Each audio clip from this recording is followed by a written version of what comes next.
नमस्कार दोस्तों। मशहूर शायर बशीर बद्र का एक बेहद पुराना और चर्चित शेर है, दुश्मनी जमकर करो लेकिन ये गुंजाइश बाकी रहे। दुश्मनी जमकर करो लेकिन ये गुंजाइश बाकी रहे, जब कभी हम दोस्त हो जाएं तो शर्मिंदा ना हो। ये बात हो सकता है हम पर आप पर लागू होती हो, लेकिन नेताओं पर नहीं होती, क्योंकि नेता जब दुश्मनी करते हैं तो सारी मर्यादाएं, सारी सीमाएं तोड़ देते हैं। एक दूसरे को नीचा दिखाने के लिए, जलील करने के लिए, एक दूसरे पर हमलावर होते वक्त किसी भी हद तक चले जाते हैं।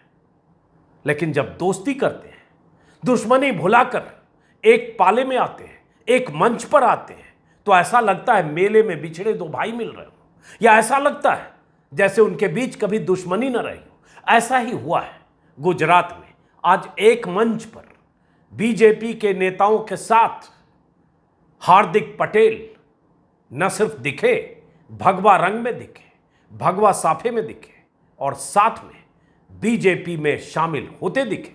और उससे पहले ट्वीट के जरिए प्रधानमंत्री मोदी की तारीफ करते हुए ये कहते दिखे कि राष्ट्रहित, प्रदेश हित, जनहित और समाज हित की भावनाओं के साथ आज नए अध्याय की शुरुआत करने जा रहा हूं।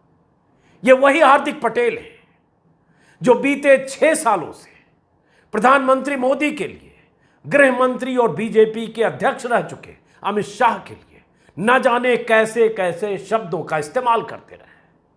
उनके इस्तेमाल किए गए शब्द, उनके कुछ ट्वीट्स स्क्रीन पर आप देख रहे होंगे। अमित शाह को गुंडा, आतंकी और न जाने क्या क्या कहा। मोदी को तो हमेशा फेंकू ही कहते रहे, बीजेपी को बलात्कारी जनता पार्टी कहते रहे, आरएसएस पर लगातार हमलावर रहे। बीजेपी की नीतियों पर हमला करना कोई भी विपक्ष का अपना काम है, लेकिन हार्दिक पटेल हर बार सीमाएं लांघकर दुश्मनी निभाते रहे। लेकिन आज जब दोस्ती करने की खातिर, जब बीजेपी के पाले में जाने के लिए बीजेपी के मंच पर है और इसकी प्रस्तावना बीते कई दिनों से लिखी जा रही थी, उसी दिन से जिस दिन से उन्होंने इस्तीफा दिया, तब हार्दिक पटेल के तेवर देखिए, हार्दिक पटेल की भाषा देखिए। लेकिन उससे पहले थोड़ा अतीत में झांकना जरूरी है। और इतिहास किसी का पीछा नहीं छोड़ता, लेकिन अगर राजनीतिक फायदे के लिए दो दल, दो नेता, दो दुश्मन एक होते हैं तो उनके लिए वो इतिहास भी कई बार मायने नहीं रखता। लेकिन ट्विटर पर हार्दिक पटेल ने बीते 6 सालों में जो कुछ लिखा, सार्वजनिक तौर पर ट्विटर पर तैर रहा है। कहा जा रहा है कि हार्दिक पटेल ने करीब 1500 ट्वीट्स डिलीट किए हैं, क्योंकि वो ट्वीट्स सीधे मोदी, अमित शाह, बीजेपी और आरएसएस को टारगेट करते हुए थे। आज हार्दिक पटेल बीजेपी में शामिल हुए। सुबह उन्होंने पूजा पाठ किया, उसके बाद बीजेपी के प्रदेश मुख्यालय में मंच पर गए। बीजेपी के जो राज्य अध्यक्ष हैं, प्रदेश अध्यक्ष, उनकी मौजूदगी में, सीआर पाटिल की मौजूदगी में उन्होंने बीजेपी में ज्वाइन किया। उप मुख्यमंत्री नितिन पटेल भी वहाँ मौजूद थे, बीजेपी के कुछ नेता भी थे। हार्दिक पटेल ग्रुप का दावा है कि उनके साथ हजारों कार्यकर्ता भी बीजेपी में शामिल हो रहे हैं या होने वाले हैं। लेकिन मुख्यमंत्री इस स्वागत समारोह में नहीं थे। अब यहां से हार्दिक पटेल की अगली यात्रा शुरू होनी है बीजेपी में। चुनाव होने हैं कुछ महीने बाद गुजरात में। हार्दिक पटेल पर करीब करीब 2 दर्जन मुकदमे हैं, जिसमें कई ऐसे मुकदमे जिसमें सजा हो जाए तो 10-10 साल उन्हें जेल में रहना पड़ सकता है। चुनाव लड़ने के लिए अयोग्य हो सकते हैं। विपक्ष के लोग या उनके आलोचक कह रहे हैं यही वो डर था, सबसे बड़ा डर, जिस डर के आगे हार्दिक पटेल ने सरेंडर किया और उन आलोचनाओं को, अपने उस विचार को तिलांजलि दी, जिस विचार के दम पर 6 साल से बीजेपी को निशाने पर रखते हुए हार्दिक पटेल ऐसे ट्वीट्स कर रहे थे। क्या ट्वीट्स कर रहे थे हार्दिक पटेल? और बीजेपी के नेता जो हार्दिक पटेल को पॉर्न स्टार कह रहे थे, ब्लू फिल्मों का नायक कह रहे थे, हार्दिक पटेल कांग्रेस में है तो उसका क्या मतलब है? कैसे कांग्रेस एक पॉर्न स्टार का इस्तेमाल कर रही है? कैसे कांग्रेस एक पॉर्न स्टार के भरोसे गुजरात में राजनीति कर रही है? ये बीजेपी के नेता और प्रवक्ता ट्विटर पर 2016, 17, 18, 19, 17 खासतौर से, क्योंकि सीडी आई थी उनकी, उसके बाद से लगातार बीजेपी के नेता उन्हें इसी तौर पर चिन्हित करते रहे। वो बीजेपी के नेता आज उनका स्वागत कर रहे हैं। इसलिए मैंने कहा ना कि राजनीति में दुश्मनी किसी भी हद तक चली जाए, जब दोनों को फायदा नजर आता है दुश्मनों को कि एक होना है तो एक हो जाते हैं। हार्दिक पटेल ने जो कुछ ट्विटर पर लिखा, भले ही डिलीट कर दिया, लेकिन ट्विटर पर भी कम ऐसे लोग नहीं हैं, उन्होंने आर्काइव कर रखा है और लगातार हार्दिक पटेल को चिढ़ाने के लिए उनके ट्वीट सामने आ रहे हैं। एक बहुत दिलचस्प ट्वीट है हार्दिक पटेल का, जो आज जिस ढंग से उन्होंने बीजेपी ज्वाइन किया है उस ज्वाइनिंग पर मुफीद बैठता है। क्या है ट्वीट? स्क्रीन पर आप देख रहे होंगे। अगर सुबह का देशद्रोही शाम को भाजपा में जुड़ जाए तो उसे देशभक्त कहते हैं। 16 दिसंबर 2016 का ट्वीट है। लेकिन अगर एक हफ्ते पहले का देशद्रोही दोपहर को भाजपा से जुड़ जाए तो उसे क्या कहते हैं? हार्दिक पटेल भाजपा के हो गए। हार्दिक पटेल ने और क्या लिखा था, सुनिए कि अमित शाह को क्या कहा था बलात्कारी जनता पार्टी के अध्यक्ष। स्क्रीन पर वो ट्वीट भी आप देख पा रहे हैं। इतना हमला अमित शाह को सीधे गुंडा, एक नहीं दर्जनों बार, दर्जनों इंटरव्यू में वो वीडियो वायरल है। और क्या कहा था हार्दिक पटेल ने? हार्दिक पटेल ने कहा था भाजपा में सही लोगों को सम्मान नहीं दिया जाता है, लेकिन जो अमित शाह के पैरों की जूती बनकर रहता है उनको आगे किया जाता है। आज हार्दिक पटेल आगे हो गए, बीजेपी के मंच पर चले गए। उन्होंने खुद कहा कि जो अमित शाह के पैरों की जूती बनकर रहता है उन्हें आगे किया जाता है। अब हार्दिक पटेल क्या बनकर आगे जाएंगे, बेहतर वो जान सकते हैं। क्या बनकर गए, क्या भरोसा लेकर गए, क्या डील करके गए, किस डर से गए, ये भी बेहतर वो जानते होंगे, माफ करें।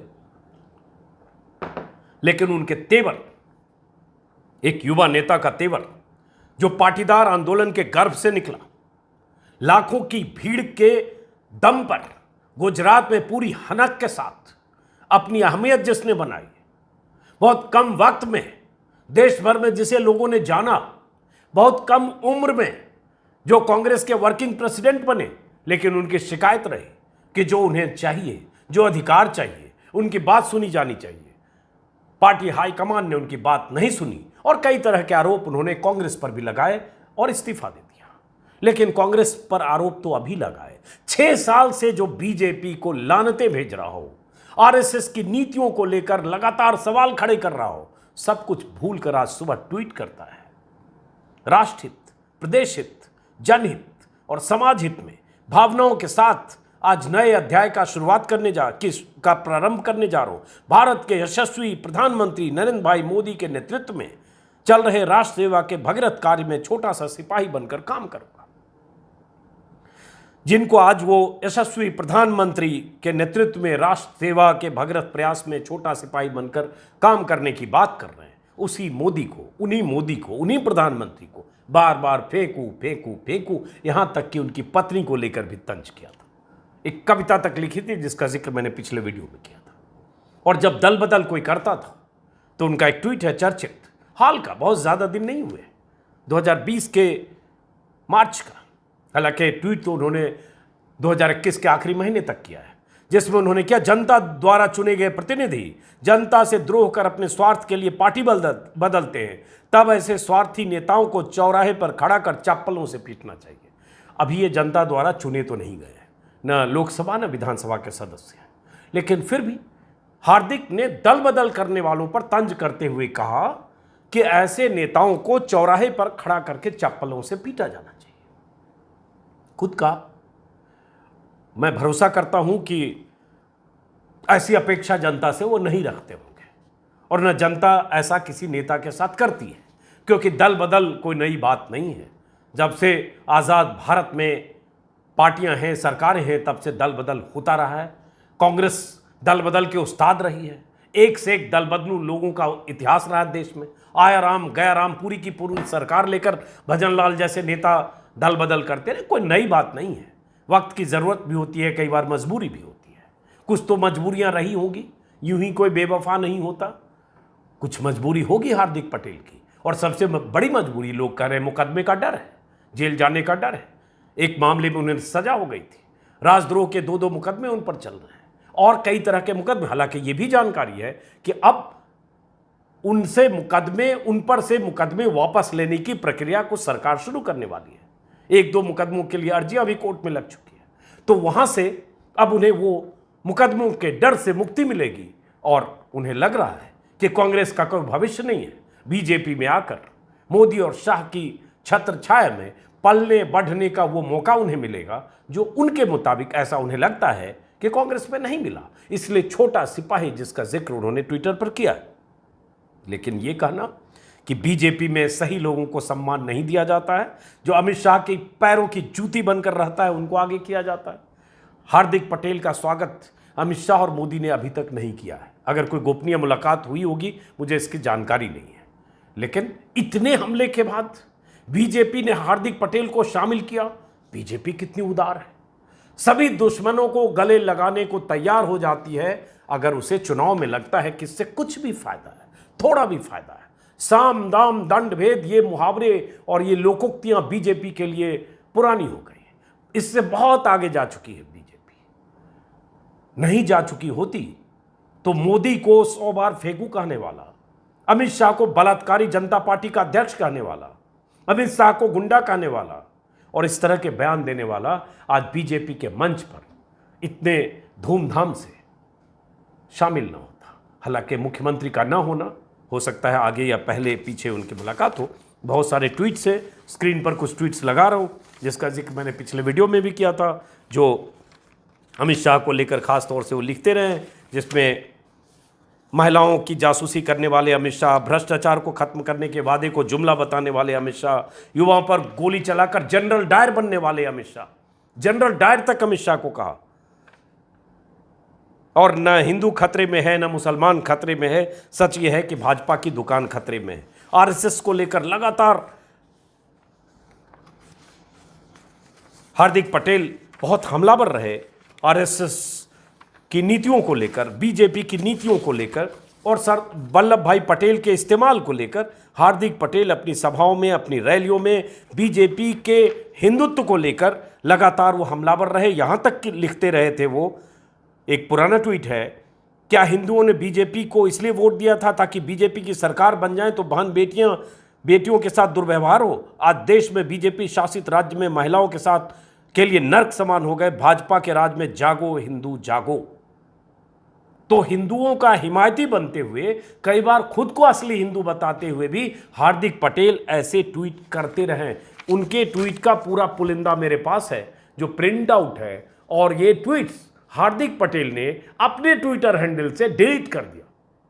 लोगों ने कहा है कि कई दिन तक दूसरे लोग हार्दिक पटेल के ट्विटर हैंडल की खुदाई कर रहे थे और हार्दिक पटेल बैकएंड पर डिलीट कर रहे थे, लेकिन डिलीट करने वाले हार्दिक पटेल पीछे छूट गए। खुदाई करने वालों ने पूरा इंतजाम करके सारे उनके स्क्रीनशॉट ले लिए जो ट्विटर पर लगातार वायरल है।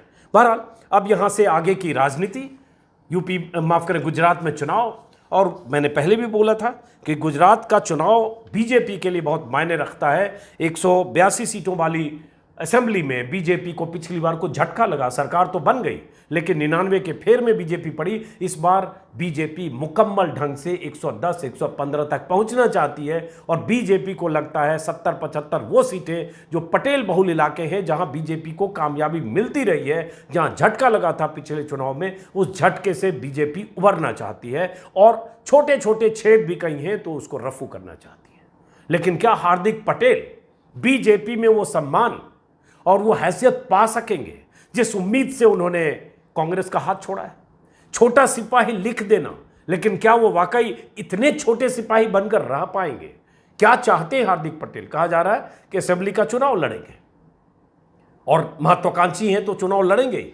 सरकार बनेगी तो हो सकता है मंत्री का भी उन्हें वादा हो, लेकिन अभी अगले 4 महीने में क्या होना है, 4 या 5 महीने बाद जब चुनाव होने हैं, भविष्य के गर्भ में है। लेकिन फिलहाल उनके अतीत के गर्भ से वो सारे ट्विटर पर लिखे गए शब्द, वो शब्दवान जो मोदी और शाह को निशाने पर लेकर जख्मी करते थे, वो सारे स्क्रीन पर है और दुनिया के सामने है।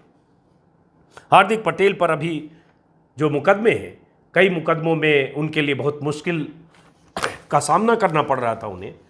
मैं न्यूज़ 18 पर देख रहा हूं, हार्दिक पर को कम से कम 11 मुकदमों में अदालती कार्रवाई का सामना करना पड़ रहा है, जो विभिन्न चरणों में लंबित हैं। इसमें 2 मुकदमे देशद्रोह के हैं। इस संबंध में एफआईआर अहमदाबाद के क्राइम ब्रांच पुलिस स्टेशन में और दूसरी सूरत के अमरोली थाने में दर्ज है। शेष मामलों में या तो राज्य द्वारा केस वापस लिया गया है या गुजरात हाईकोर्ट द्वारा खारिज किया गया है। और इस तरह का अब ये खबरें भी आ रही है कि कई मामलों में उनकी कुछ अंडरस्टैंडिंग हो गई है कि राजद्रोह के मामले और बाकी मामलों से उन्हें छूट मिल जाए और उन्हें मुकदमों से मुक्ति मिल जाए, जिसका उन्हें डर था। और हार्दिक पटेल पर ये सारे मुकदमे पाटीदार आंदोलन के दौरान हुए थे। एक वक्त ऐसा भी था कि उन्हें कई महीनों के लिए गुजरात छोड़कर दरबदर होकर उदयपुर और दूसरी जगहों पर शरण लेनी पड़ी थी। गिरफ्तारी से बचने के लिए सुप्रीम कोर्ट के दरवाजे खटखटाने पड़े थे। राजद्रोह का मुकदमा निरस्त हो, इसके लिए भी सुप्रीम कोर्ट के दरवाजे खटखटाए थे। लेकिन अब हार्दिक पटेल को यह सब करने की जरूरत नहीं है। अब हार्दिक पटेल मोदी और शाह की सत्ता की छत्र छाया में है, सरपरस्ती में है, छोटे सिपाही है। लेकिन छोटे सिपाही की बड़ी तमन्ना क्या है और बड़ी तमन्ना पूरी होती है कि नहीं, ये अगले 4-5 महीने में पता चलेगा। लेकिन इतना तो पता चलता है कि राजनीति सिर्फ अवसरवादिता है, मौके का खेल है, मौका परस्ती है। क्योंकि अगर विचार मायने रखते, अगर विचार कोई मुद्दा होता, अगर विचार इतना अहम होता, तो जो शख्स हिंदुत्व के नाम पर, बीजेपी के कट्टर हिंदुत्व के नाम पर, मुस्लिम विरोध करने वाली बीजेपी के नाम पर लगातार घेरता रहा, मोदी स्टाइल ऑफ पॉलिटिक्स को टारगेट करता रहा, अमित शाह को गुंडा बताता रहा, वो आदमी अगर अचानक प्रधानमंत्री मोदी को यशस्वी प्रधानमंत्री बनकर उनके नेतृत्व में राष्ट्रहित जनहित में छोटा सिपाही बनने को तैयार है, उसी अमित शाह की सरपरस्ती में गुजरात में छोटा सिपाही बनने को तैयार है, तो समझिए विचार कोई मायने नहीं रखता। चाहे वो युवा हो, चाहे बुजुर्ग हो, चाहे किसी भी उम्र का हो, चाहे अधेड़ हो, राजनीति में सब कोई पाने के लिए आता है, कहता जनसेवा है, लेकिन दरअसल वो अपनी सेवा चाहता है। वो सत्ता में हिस्सेदारी चाहता है, सुरक्षित भविष्य चाहता है, राज्यसभा, लोकसभा, विधानसभा चाहता है। बाकी सब तो कहने की बातें हैं, जुमले हैं। सही बात है, अमित शाह ने जुमला का प्रयोग किया, एक ऐसा शब्द देश को दिया जो उतना चर्चित नहीं था। जब अमित शाह ने एक इंटरव्यू में कह दिया था कि प्रधानमंत्री मोदी ने जो काला धन की बात की थी वो जुमला था। इस पर भी लगातार टारगेट करते रहे हार्दिक पटेल। लेकिन अब फिलहाल पटेल को शुभकामनाएं, बीजेपी को शुभकामनाएं, दुश्मन एक हो गए। इसलिए वो शेर जो मैंने शुरू में सुनाया था वो इन दोनों पर, बीजेपी पर, हार्दिक पटेल पर लागू नहीं होता। तो भगवाधारी हार्दिक पटेल को उज्जवल भविष्य की शुभकामनाएं।